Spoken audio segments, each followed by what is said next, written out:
ഇവിടെ മനസ്സിലാക്കേണ്ട ഏറ്റവും വളരെ കൃത്യമായ കാര്യം നിങ്ങളോട് പറയാനുള്ള ഇത്രയേ ഉള്ളൂ.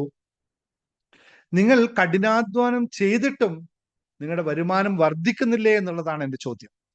എങ്കിൽ കഠിനാധ്വാനം കൊണ്ട് മാത്രം ആരും പണക്കാരനായിട്ടില്ല എന്നുള്ള സത്യം നിങ്ങൾ മനസ്സിലാക്കാതെ പോകുന്നു എന്നാണ്.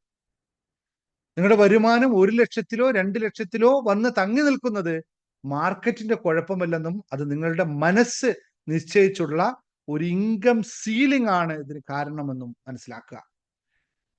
നിങ്ങളുടെ ഉള്ളിലുള്ള ഫൈനാൻഷ്യൽ തെർമോസ്റ്റാറ്റ് മാറ്റാതെ പുറത്തെ മാർക്കറ്റ് മാറ്റാൻ ശ്രമിച്ചത് ഒരു കാര്യവുമില്ലെന്നും നിങ്ങളുടെ ചിന്താഗതികളിൽ ആ പരിധി ആദ്യം തകർക്കുകയാണ് ചെയ്യേണ്ടത് എന്നും നിങ്ങളൊന്ന് മനസ്സിലാക്കി വെക്കുക. ഈ വരുമാന പരിധി എങ്ങനെ തകർക്കാമെന്ന് അറിയണമെന്നുണ്ടെങ്കിൽ, അതിനെ പഠിക്കണമെന്നുണ്ടെങ്കിൽ ഈ ചാനൽ നിങ്ങൾക്ക് സബ്സ്ക്രൈബ് ചെയ്ത് വെക്കാം. ഇതിലെ വീഡിയോസ് നിങ്ങൾ കാണാം. ഇതുമായിട്ട് ബന്ധപ്പെട്ട ക്ലാസ്സുകളായിരിക്കും ഇനി എല്ലാ ദിവസങ്ങളും ഇവിടെ നടക്കുന്നത്. ബിസിനസ് മൈൻഡ് മാസ്റ്റർ ചെയ്യാനായിട്ടാണ് ബിസിനസ് മാസ്റ്ററി ഹബ്ബ് രൂപീകൃതമായിട്ടുള്ളത്.